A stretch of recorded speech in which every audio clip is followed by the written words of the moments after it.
Saudi अरब 170 kilometre लंबी एक ऐसी मॉडर्न सिटी बनाने जा रहा है जिस पर ना ही गाड़ियाँ चलेगी और ना ही इस पर रोड बनाए जाएंगे। बिल्कुल सीधी लाइन में बनाए जाने वाले ये दुनिया का सबसे पहला और सबसे बड़ा शहर होने वाला है, जिसको 2030 से पहले पूरा करना सऊदी किंग और क्राउन प्रिंस का सपना है।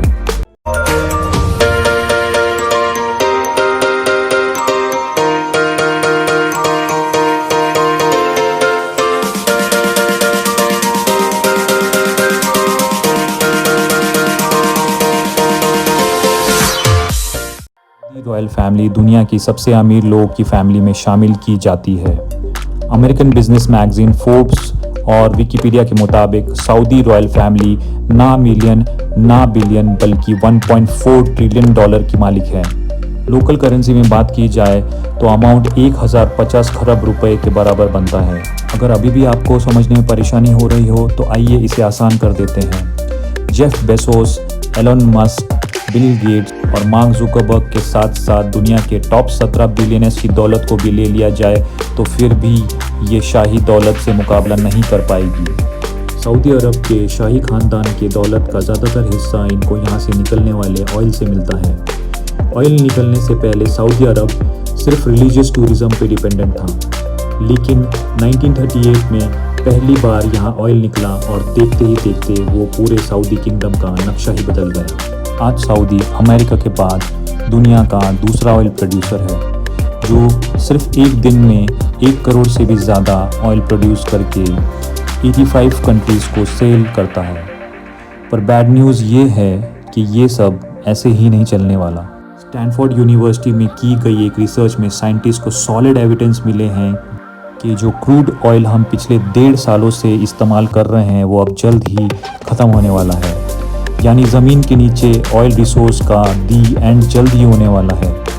रिसर्च में अंदाज़न बताया गया है कि 2052 तक दुनिया से क्रूड ऑयल ख़त्म हो जाएगा, या उसकी क्वांटिटी इतनी कम हो जाएगी कि उसको निकाल पाना ही प्रॉफिटेबल नहीं रहेगा। तो आखिर 2052 के बाद सऊदी किंगडम अपना गुजारा कैसे कर पाएगी? गुजारा तो शायद हो जाएगा, बट ये लेविश लाइफस्टाइल कैसे बरकरार रहेगी? क्राउन प्रिंस मोहम्मद बिन सलमान ने अभी से ही सऊदी किंगडम को ऑयल डिपेंडेंसी से हटाने का काम शुरू कर दिया है। दुबई की तरह अब सऊदी अरब भी वेस्टर्न टूरिज़्म को प्रमोट कर रहा है और उसके लिए जो सिटी बनाई जा रही है वो दुबई से भी ज़्यादा एडवांस होगी। ये शहर दुनिया में बने दूसरे शहरों से काफ़ी ज़्यादा अलग होगा, क्योंकि जहाँ दूसरी सिटी सेंटर से स्टार्ट होकर आहिस्ता आहिस्ता बाहर की तरफ फैलती जाती है, वहीं ये सिटी एक स्ट्रेट लाइन में होगी, और वो भी 170 किलोमीटर लंबी लाइन।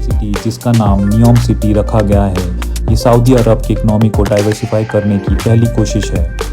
मोहम्मद बिन सलमान, जो सऊदी किंग सलमान बिन अब्दुल अजीज़ के बेटे हैं और जो अनऑफिशियली पूरी कंट्री को भी चला रहे हैं, उनके मास्टर प्लान में 2030 तक सऊदी को ऑयल डिपेंडेंसी से हटाना भी शामिल है।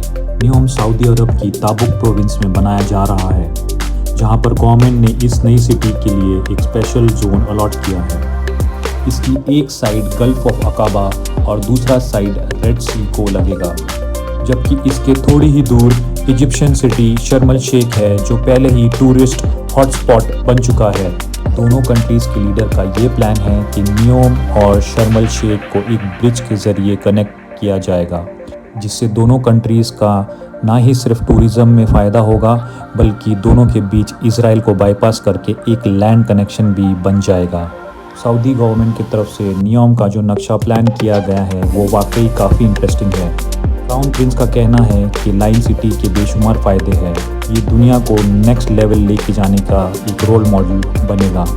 ये सिटी 3 लेवल पर फैली हुई है, जिसमें ग्राउंड लेवल पर ना ही गाड़ी चलेगी और ना ही रोड बनेगा, बल्कि ये लेवल नेचर से भरपूर होगा, जहाँ सिर्फ पैदल चलने वालों की जगह होगी। दूसरी लेयर को सर्विस लेयर का नाम दिया गया है, जिसमें सारी कमर्शियल एक्टिविटीज़ जैसे शॉप्स, ऑफिसेज और मॉल्स होंगे। इस लेवल पे रोड होंगे और गाड़ियाँ भी इसी लेवल पे चलेगी। नियोम सिटी का तीसरा लेवल इस सिटी का बैकबोन साबित होगा, क्योंकि यहाँ ultra high speed transport system बनाया जाएगा जो लोगों को 170 किलोमीटर पर फैले शहर के एक कोने से दूसरे कोने तक सिर्फ और सिर्फ 20 मिनटों में पहुंचाने की काबिलियत रखेगा। नियोम दुनिया के बाकी सिटीज़ के मुकाबले बिल्कुल डिफरेंट होगी, क्योंकि ये पूरे सिटी इसमें मौजूद electrical system, transport system, industry सब कुछ रिन्यूएबल एनर्जी के ज़रिए चलेगा। यानी जो ऑयल 2052 में ख़त्म होना है, नियोम के लिए वो 2030 में ही ख़त्म हो जाएगा। ये लाइन सिटी जो रेड सी के रास्ते से गुजरेगी, वहीं इसका ज़्यादातर हिस्सा 4.5 फीट ऊंचे पहाड़ों से भी गुजरेगा और सऊदी गवर्नमेंट ने इस हिस्से को ट्रोजना का नाम दिया है। सड़क की कंस्ट्रक्शन के लिए किसी भी पहाड़ को नुकसान नहीं पहुंचाया जाएगा, बल्कि इसी लैंडस्केप की खूबसूरती को इस्तेमाल करके इसमें डेवलपमेंट की जाएगी, जहां एक vertical village, outside ski resort, mountain to mountain transport, health centre और लग्जरी सेंटर्स भी बनाए जाएंगे। इस लाइन सिटी की ज्योग्राफिकल लोकेशन ऐसी रखी गई है कि दुनिया की 40% पॉपुलेशन यहाँ 4 घंटे में पहुँच सकती है। सऊदी क्राउन प्रिंस का टारगेट यहाँ 2050 तक 1 अरब पॉपुलेशन अट्रैक्ट करना है। अब जाहिर है कि इतनी एडवांस और फ्यूचरिस्टिक सिटी पर खर्चा भी ठीक ठाक होगा। सऊदी गवर्नमेंट ने नियोम प्रोजेक्ट के लिए $500 बिलियन का बजट एलोकेट किया है, जो तकरीबन 37,500 अरब रुपए बनते हैं। अच्छी बात यह है कि इस प्रोजेक्ट पे काम शुरू हो चुका है। सबसे पहले यहाँ हो ना हो 1000 एकड़ के एरिया में फैले आलीशान रॉयल पैलेसेस और रॉयल सूट बनाए गए हैं। प्राइवेट बीच फ्रंट पर बने और बीच रेगिस्तान में बने हरे भरे लॉन्स से घिरे हुए महल सऊदी किंगडम के शाही खानदान के घर हैं। इसमें ये दिखने वाला गोल्फ क्लब और 2 प्राइवेट आइलैंड भी हैं। इस पूरे एरिया को नियोम पैलेस का नाम दिया गया है, जहां पर 2 हेलीपैड्स भी मौजूद हैं। खैर, वापस चलते हैं प्रोजेक्ट की तरफ। नियोम सिटी के लिए एक रीजनल एयरपोर्ट भी बनाया गया है, जो कि 2019 से फुल्ली ऑपरेशनल है, लेकिन फ़िलहाल ये कंस्ट्रक्शन टीम और दूसरे स्टाफ को सऊदी कैपिटल रियाद से नियोम को लाने के लिए इस्तेमाल होता है। सऊदी रूलर जो इस प्रोजेक्ट को लेके बहुत सीरियस है, वहीं इनको बहुत सारे चैलेंजेस का सामना भी करना है। इनकी तरफ से ये दावा किया जा रहा है कि नियोम सिटी 100% रिन्यूएबल एनर्जी पे चलेगा। फिर सवाल ये है कि पीने का ताज़ा पानी जो अभी फॉसिल फ्यूल के ज़रिए सी वाटर को फिल्टर करके इकट्ठा किया जाता है, वो बगैर फ्यूल के कैसे मिलेगा, क्योंकि ये बात तो हम सबको मालूम है कि सऊदी अरब में ताज़ा पानी की कोई भी नदी नहीं है। 1 अरब लोगों के लिए इलेक्ट्रिकल अप्लायंसेस 100% रिन्यूएबल एनर्जी पे ऑपरेट करने के लिए क्या कुछ करना पड़ेगा, और ग्रीन एनर्जी से चलने वाली अंडरग्राउंड हाई स्पीड ट्रेन इतनी जल्दी कैसे तैयार हो पाएगी। इन सब सवालों के जवाब बहुत आसान है। नियोम में ताज़ा पानी जनरेट करने के लिए एक नया मेथड अप्लाई किया जाएगा। ग्लास से बना एक बहुत बड़ा ग्लोब तैयार किया जा रहा है, जिसको सी वाटर से भरा जाएगा। सोलर मिरर के जरिए ग्लास ग्लोब को गर्म किया जाएगा, और जब अंदर का पानी गर्म होकर स्टीम और फिर वाटर वेपर में कन्वर्ट होगा, तो उसको पाइप के जरिए बाहर निकाला जाएगा। नियोम के वाटर सेक्टर का मानना है कि इस तरीके से हर रोज़ 5 करोड़ लीटर वाटर बनाया जा सकेगा। रिवर्स ऑस्मोसिस और डिसैलिनेशन जैसी मौजूदा टेक्नोलॉजी के जरिए फ्रेश वाटर बनाने की कॉस्ट जहां 1000 लीटर पर $1 बनती है, वहीं ये कॉस्ट सोलर डोम में 62% कम होकर सिर्फ 48 सेंट्स यानी 28 रुपये रह जाएगी।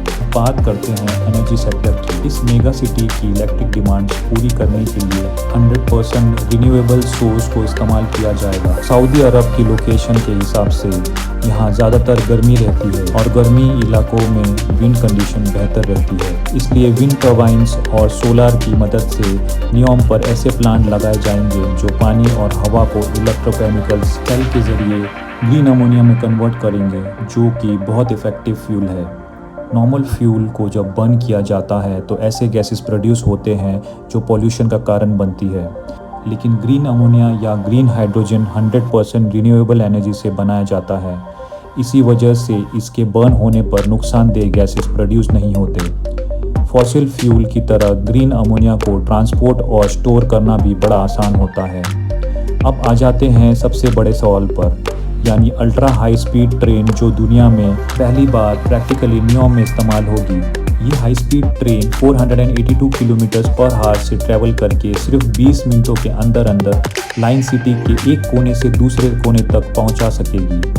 ये ट्रेन जिस टनल में चलेगी वहाँ हैवी मैग्नेटिक लगे होंगे जो ग्रीन इलेक्ट्रिसिटी की मदद से ट्रेन को पुश या स्टॉप कर सकेंगे। साथ ही साथ स्टार्ट में ट्रेन व्हील पर चलेगी, लेकिन स्पीड अप होने के बाद इसके टायर्स 4 इंच ज़मीन से उठ जाएंगे और मैग्नेटिक फोर्स पर तैरती हुई ट्रेन सेम इलेक्ट्रिसिटी कंजम्पशन में ज़्यादा फास्ट चल सकेगी। इस सिटी का डिज़ाइन बिल्कुल स्ट्रेट लाइन भी इसी वजह से रखा गया है ताकि अल्ट्रा हाई स्पीड ट्रेन को सफ़र के दौरान टर्न्स की वजह से स्लो ना होना पड़े। कई एक्सपर्ट का मानना है कि इस लेवल की फ्यूचर सिटी में यूज़ होने वाली टेक्नोलॉजीज़ को 2030 तक बनना पॉसिबल नहीं है, लेकिन नियोम प्रोजेक्ट का विजन और इस पे की जाने वाली मेहनत से एक बात तो क्लियर है कि सऊदी किंगडम अपने फ्यूचर को लेके काफ़ी सीरियस है और वेस्टर्न टूरिज्म को प्रमोट करने की भी भरपूर कोशिश की जा रही है।